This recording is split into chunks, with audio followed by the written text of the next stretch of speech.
Halo, jumpa lagi di channel Haris Bahagia.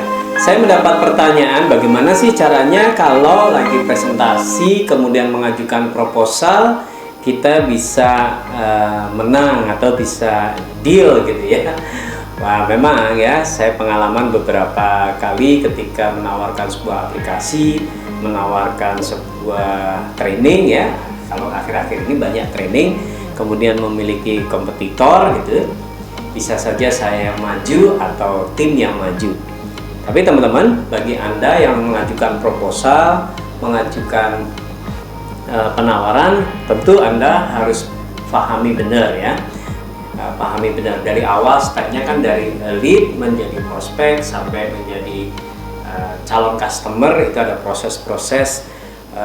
Anda memperkenalkan diri, memberi informasi, kemudian mengirimkan proposal sampai Anda presentasikan proposal. Nah, ketika sudah sampai di titik itu ya, titik krusial sebenarnya kan, yes or no, jadi atau tidak, deal atau tidak.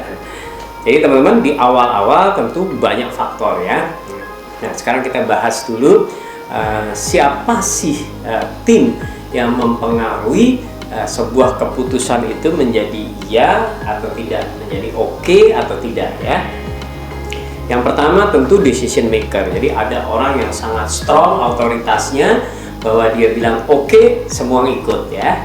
Dia bilang setuju, semua ikut. Tapi tahukah Anda, di balik itu tentu seorang decision maker kadang-kadang tidak detail, tidak melihat sesuatu secara detail. Siapa yang melihat itu? Mungkin ada orang-orang lain ya, bahkan dari prospek atau dari orang belum kenal Anda, itu ada beberapa peran. Ada decision maker, ada informator, ada influencer, ada usernya itu sendiri, kemudian ada bagian bayar, payernya, kemudian ada inisiatornya. Nah, mereka masing-masing punya ketertarikan, masing-masing punya kepentingan, masing-masing punya sudut pandang yang berbeda. Nah, semua ini punya fokus tersendiri. Misalnya ke bagian bayar ya, payernya gitu, fokusnya apa? Fokus on mungkin harga, fokus on term of payment. Tapi kalau bagian user, misalnya aplikasi, Anda jual software, yang penting bagus nggak, mudah nggak menggunakannya, akurat nggak, gampang error nggak, segala macam. Kalau user misalnya di dunia pelatihan training, ini tim sales saya habis saya kasih pelatihan, kira-kira salesnya naik nggak? Nah, usernya kan fokusnya di situ, ya. Mungkin tidak terlalu fokus ke harga, bagaimana deliverynya pada saat pelatihan, tapi kira-kira resultnya ada nggak nih setelah pelatihan? Nah, ini kalau bagian user. Kalau misalnya di bagian informator yang memberi informasi saja, dia adalah informator atau memberi informasi bahwa Anda misalnya dunia training ini bagus, atau yang membawa Anda misalnya proposal soal project atau bikin jembatan atau bikin misalnya sebuah gedung, itu dia yang menginformasikan, dia punya tanggung jawab. Nah, setelah kita tahu hal-hal orang-orang yang memegang peran ya, baik itu influencer maupun decision maker, tentu strategi-strategi ketika presentasi akan berbeda ya. Gampangnya begini deh, kalau seorang anak mau beli baju gitu ya dengan ibunya, anaknya seneng, decision makernya kan ibu ya, anak, walaupun dia anak itu sebagai user. Tapi bisa saja kalau perginya sama tetangga dan tetangga itu terkenal gitu ya, kalau dia bilang oke, hati-hati nih, mesti cepat dibaca, oh ternyata ibu ini pengaruhnya sangat besar terhadap pengambilan keputusan. Jadi itu akan menjadi pertimbangan tersendiri ya, harus komplit ya. Kadang-kadang kesalahan kecil saja bisa membuat orang menjadi gagal. Oke ya. Jadi apa saja tuh lingkaran di situ yang perlu kita perhatikan? Nah, yang pertama ya human relation. Human relation itu Anda akan menjadi aman ya. Artinya dengan siapapun, mau decision maker, mau informator, artinya orang yang berada di kelas atau berada di ruangan meeting itu semuanya anggap saja itu orang penting. Penting tidak penting adalah orang penting ya, dalam proses terjadinya deal proposal Anda, terjadinya deal negosiasi Anda ya. Jadi bisa jadi loh, walaupun sekretaris, ketika sekretaris nggak tertarik itu ya tidak tertarik. Jadi human relation, we go saja ya, warm, equal, genuine, open. Jadi hangat dengan siapapun, kemudian open, kalau ada pertanyaan-pertanyaan sifatnya tidak terlalu privacy, ya dijawab ya. Jadi gunakan human relation-nya dengan siapapun yang ada di ruangan meeting ya. Ya, hangat, hai, apa kabar Pak, bertanya, jawab, senyum, gesturnya ramah gitu ya. Sudah, mereka friends, mereka bisa dekat. Kalau hubungan Anda baik, tentu akan lebih luas gitu ya. Kemudian di sisi lain teman-teman, Anda kalau jualan itu pasti ketemu dengan namanya sebenarnya orang procurement kan, orang dalam proses pengadaan barang ya. Nah, kalau orang diajari dalam purchasing procurement itu adalah 5R. Apa itu 5R? Right price, right time, right quality, right quantity, right risk. Jadi Anda harus tutup itu, jangan sampai orang merasa kalau deal dengan Anda tidak dalam right price ya. Jadi orang menawar itu kadang-kadang nggak pengen harganya lebih rendah, cuma pengen yakin mendapatkan harga yang terbaik. Itu bisa jadi ya. Jadi oh ini right price. Kalau nanti dalam proses misalnya Anda jualan barang itu untuk berupa spare part segala macam, berarti harus right quantity, right quality, nggak boleh speknya itu salah. Misalnya Anda punya garment, orang akan bikin seragam gitu, right quantity, right quality ya. Apalagi spare part mobil, spare part motor, spare part sesuatu itu benar-benar right quality. Jadi bagaimana presentasi Anda, proposal Anda meyakinkan Anda right quality ya, ntar quality assurance-nya ada, QC-nya ada, segala macam Anda pastikan di situ. Oke. Right quantity ya, kalau order 1000 kirim 1000 gitu ya. Apalagi itu produk itu adalah bagian dari produk lain. Misalnya Anda supplier sebuah botol ya, supplier sebuah botol ke perusahaan kosmetik misalnya ya, kalau pesen 1000 kalau biasanya error atau defectnya misalnya nih 1%, ya sudah tambahin 1000 plus 1% untuk menjaga hal-hal yang sifatnya error. Jadi ada oke, berarti oh ini right quality, right quantity ya, oke ya. Kemudian right time, artinya perusahaan itu kan pasti punya production planning ya. Ini akan dipakai tanggal sekian untuk produksi ini.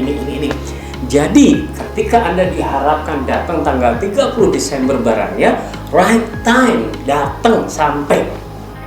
Jadi dalam proses order Anda juga harus hitung tuh produksi Anda berapa lama, selesai berapa lama, dikirim berapa lama ya.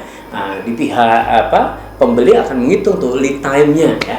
Bisa Anda jualan luar kota, perjalanan itu dihitung benar. Jadi ketika orang mengatakan paling tidak produk harus sampai tanggal 30 Desember, yes, right time 30 Desember.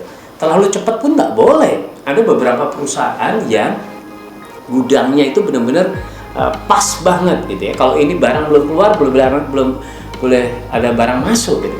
Jadi right time ya. Kalau misalnya klien Anda itu sangat sensitif di time gitu ya. Misalnya kalau dalam perhitungan dalam gudang itu kan ada namanya carrying cost. Jadi barang itu ada sewanya tuh pakai tempat, kira-kira kan gitu ya. Jadi kalau right time, bisa right time enggak? Jadi apapun bentuknya, ketika Anda sepakat ya, kalau project, aplikasi segala macam right time, bisa nggak implemented di tanggal sekian, itu Anda harus tepati. Jadi right quality, right quantity, right time, right price, satu lagi right risk ya. Jadi teman-teman, banyak sekali termasuk decision maker dalam sebuah perusahaan maupun BUMN maupun pemerintahan, mereka tidak mau menanggung risiko atas kesalahan Anda. Jadi harus right risk, hitung benar gitu Bapak. Jadi kalau Anda bikin proposal, bikin penawaran, saat presentasi yakinkan bahwa apa yang Anda tawarkan itu right time, right place, right quality, right quantity, dan right risk. Oke ya. Nah, setelah tawarannya tadi ada human relation, kemudian Anda kunci dengan 5R tadi, Anda bisa terus bangun terus namanya building trust, teman-teman. Building trust ya. Jadi orang itu mau ngambil keputusan untuk deal berbisnis dengan Anda itu akan jauh lebih cepat ketika Anda sudah dipercaya. Jadi building trust. Anda dalam presentasi, dalam proposal itu selalu membangun kredibilitas terhadap produk ataupun servis Anda, membangun kredibilitas, membangun trust. Jadi, kalau Anda dipercaya orangnya bisa mendeliver dengan right time, right quality, right quantity maupun right price, ya mereka trust. Nah, itu bisa by design bahwa Anda memang pantas dipercaya. Macam-macam ya, bisa Anda tampilkan pengalamannya, tampilkan listing customer ya, itu kan salah satu contoh untuk building trust. Tunjukkan proses-prosesnya, kalau memang itu butuh proses, misalnya project apa yang perlu dikontrol A, B, C, D, ya Anda bikin bahwa ini ada form untuk mengontrol A, B, C, D-nya ya, begitu. Oh, ini bisa dipercaya. Ketika ada peluang-peluang Anda untuk tidak jujur atau curang, ternyata Anda tidak melakukan, itu pun building trust. Nah, jadi building trust itu membuat semua pekerjaan menjadi efektif. Oleh sebab itu, biasanya current customer itu bisa lebih lebih efektif karena sudah muncul trust, sehingga banyak proses bisa di bypass atau banyak proses menjadi sangat efisien dan efektif ketika orang sudah percaya dengan Anda. Oke ya. Kemudian sebenarnya ini bisa di awal ya. Anda riset ya, riset teman-teman, riset individu dan organisasi. Jadi riset A ini perannya apa? Oh, decision maker. B ini perannya apa? Oh, dia direktur keuangan, bagian bayar gitu kan. C ini siapa? Oh, ini usernya nih. D ini siapa? Oh, ini influencer, informator. Nah, itu Anda riset. Ketika Anda tahu riset orang-orang modelnya seperti apa, kemudian gayanya seperti apa, fokusnya seperti apa, Anda siapkan itu. Jadi Anda bikin visualisasi pertanyaan-pertanyaan yang akan muncul dari orang A, B, C, D yang hadir di dalam presentasi itu ya. Nah, concernnya apa? Nah, organisasi ini tentang apa sih? Sama-sama misalnya training sales ya beda kalau trainingnya productionnya mass product gitu sama project ya akan beda. Tapi ketika Anda research dulu, Anda akan tahu. Jadi materi-materi training pun tidak akan kemana-mana karena Anda research duluan. Wah, jangan sampai Anda salah bahkan memuji-muji kompetitornya, itu namanya nggak research ya. Oke, kemudian yang terakhir teman-teman, pakailah prinsip melayani customer Anda ya, melayani. Jadi dalam proses negosiasi, presentasi, munculkan itu ya. Melayani dalam 5 level adalah membantu, menyenangkan, memberi solusi, memudahkan, dan tentunya memberi value. Itu saja. Jadi Anda kalau bisa bantu, kemudian dengan cara yang menyenangkan ya, nggak usah terlalu banyak ngeles, ngeluh dan segala macam. Menyenangkan happy gitu ya. Dia adalah prioritas ya, benar-benar orang yang Anda utamakan ya. Kemudian beri value terus ya. Nah, misalnya Anda menjual produk-produk yang high tech atau spesifikasinya sangat rumit gitu, Anda butuh educate mereka ya, Anda edukasi terus, Anda edukasi. Nah, ternyata kalau ketemu Anda adalah value-nya. Jadi teman-teman, itulah kira-kira ketika itu rapat Anda lakukan ya, kemungkinan besar Anda akan menang ya. Ketika di bidding dengan kompetitor, Anda pun akan menang ya.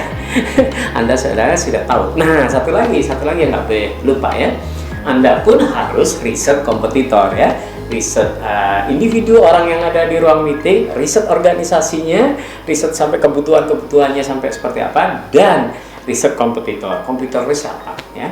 Jadi, harusnya Anda punya pembanding ya. Anda kelebihannya apa, kompetitor kekurangannya apa.